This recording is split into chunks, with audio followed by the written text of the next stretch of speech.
Bismillah, kita buka jajanan saya di 12.12. Ordernya sih tanggal 10.12 ya, cuma udah dapat diskon yang sama lah dengan 12.12 promonya. Ini adalah smartphone yang pernah saya review. Kenapa beli lagi? Karena harganya sekarang udah makin enak, pertama.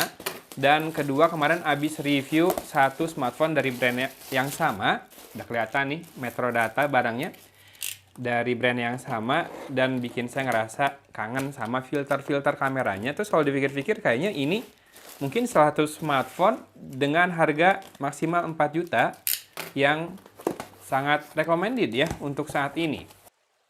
Yes, masih segel dan ini adalah Motorola Edge 60 Fusion. Warnanya sama juga dengan yang saya review. Saya beli warna Pantone Amazonite yang warna mint ya. Kemudian ini RAM-nya 12 GB dengan storage 256 GB.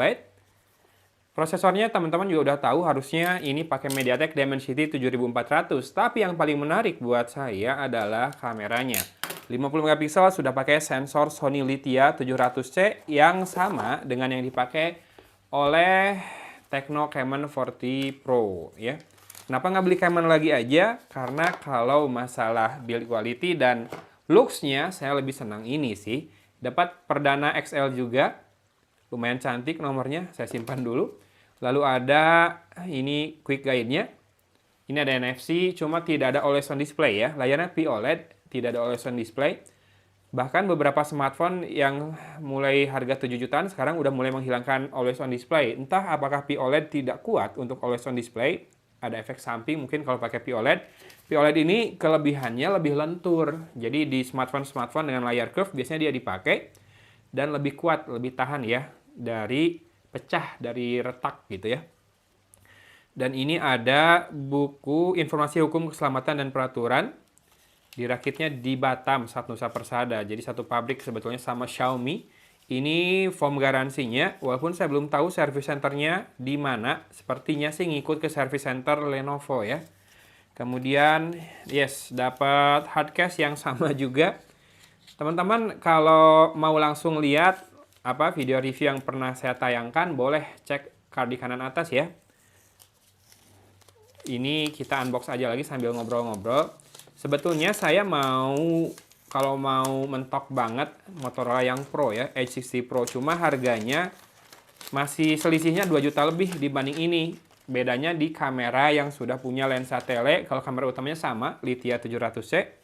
Lalu dia pakai Dimensity 8350 ya, lebih powerful. Saya nggak nyari performa untuk smartphone yang mau saya beli ini karena untuk daily driver udah pakai Oppo Find X9 Pro ya. Jadi ini mungkin untuk smartphone kalau lagi pengen hunting foto atau ya nantilah. Siapa tahu tahun depan anak saya udah bisa pegang smartphone, mungkin ini aja kali ya. Kemudian dapat kabel data dan kabel charging Type A to Type C warna hitam. Nah, ini chargernya kalau nggak salah 68 watt ya. Oh, betul, 68 watt sama dengan charger Lenovo Legion Tab yang kemarin saya beli. Iya, Motorola dan Lenovo itu satu induk sekarang. Kan Motorola tuh pernah dijual ke Google, habis itu sama Google dijual kembali ke Lenovo ya. Dan sejak di Lenovo tuh sempat naik turun. Sempat dulu Lenovo udahan jualan smartphone-nya fokus ke Motorola. Nggak terlalu berhasil penjualannya. Udahan juga di Indonesia Motorola. Hingga akhirnya tahun ini masuk kembali. Dan menurut saya device-device-nya keren-keren ya. Kalau teman-teman bilang desainnya nggak kreatif, justru malah brand yang punya identitas itu biasanya desainnya mirip-mirip. Lihat aja Samsung, lihat aja Apple, nggak banyak berubah kan dari tahun ke tahun. Termasuk saya juga udah lihat yang unboxing Moto Edge 70.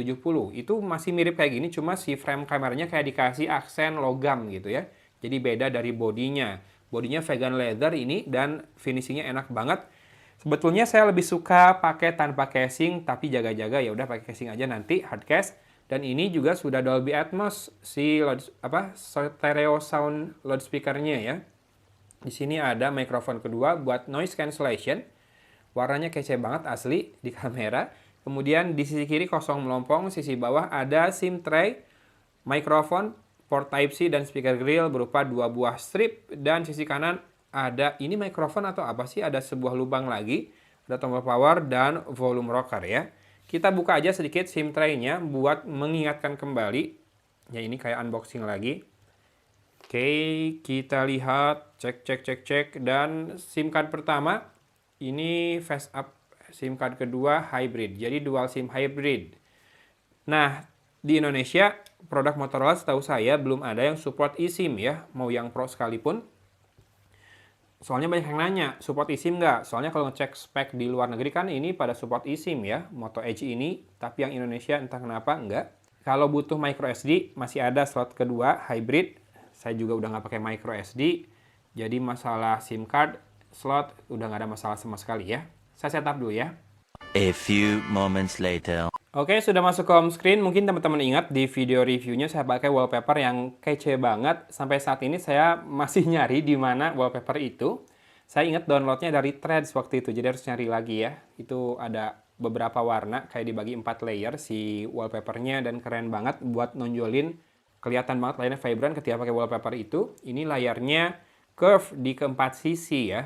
Buat yang anti layar lengkung sudah skip saja, nggak usah ribet. Kita akan cek sedikit untuk WiFi. Saya mau connect dulu buat ngecek software update ya. Kalau kita cek lagi kameranya, modenya seperti ini. Ya udahlah, kasih location. Ini yang saya suka adalah filter-filter bawaannya. Saya biasanya pakai Tokyo Editorial sama yang Bavarian juga saya suka sebetulnya, natural. Tapi kalau lagi pengen retro banget, pakai yang New York retro ya. Kemudian saya pengen cek mode lainnya, slow motion, video bisa 4K seingat saya. Bisa 4K 30 fps, kalau 60 fps Full HD. Ada lensa makro, kemudian, oh iya, nggak bisa 60 fps kalau ultra wide ya, tapi makro bisa dia 60 fps. Oh enggak, 4K 30 fps tuh. Ultra wide-nya hanya Full HD buat perekaman video sayangnya ya. Enggak bisa 4K, kenapa saya salah? Kayaknya nggak mungkin cuma Full HD. Kemarin aja Moto G57 Power kan bisa 2K tuh si ultra wide-nya ya. Kalau kamera depan bisa 4K juga, bisa, tapi nggak bisa 60 fps. Lalu sisanya ada mode foto, portrait, pro, dan more. Nah, pro-nya ini bisa di ketiga lensa dan bisa RAW juga nih. Oke, mantap kalau mau ngedit-ngedit ya, berarti ke depannya. Sisanya ada time-lapse, dual capture video, ultra-res, photo booth, tilt shift, panorama, night vision, dan scan. Saya mungkin nanti pengen nyoba-nyoba ambil foto yang pro, tapi pro-nya bisa pakai filter nggak? Karena Oppo bisa ya, pro tapi tetap ada settingan kayak filter bawaannya, pakai Serenity, bisa pakai Emerald, dia bisa. Kalau ini kayaknya pro-nya nggak bisa pakai filter. Tidak ada menu filternya tuh. Oke. Nah, sekarang kita langsung aja cek untuk software update. Kita cek dulu yang saat ini. Dia masih di Android 15, ingat saya. Yes, Android 15 dengan security update-nya 1 Maret. Kemarin Moto G57 sudah Android 16. Dan apakah Moto Edge 60 Fusion juga sudah dapat atau belum? Ini ada Rambus di sini. Software update-nya di sini, System Update. Cek for update. Langsung ada 576 MB. Itu patch bulan Juli ya. Patch bulan Juli dan masih applying. Nanti deh saya munculkan screenshot aja kalau sudah dapat Android 16. Kalau nggak teman-teman follow IG saya, nanti saya update di story ya. Kalau misalkan smartphone ini sudah dapat Android 16. Untuk saat ini saya benar-benar pertimbangkan banget sebagai salah satu smartphone recommended.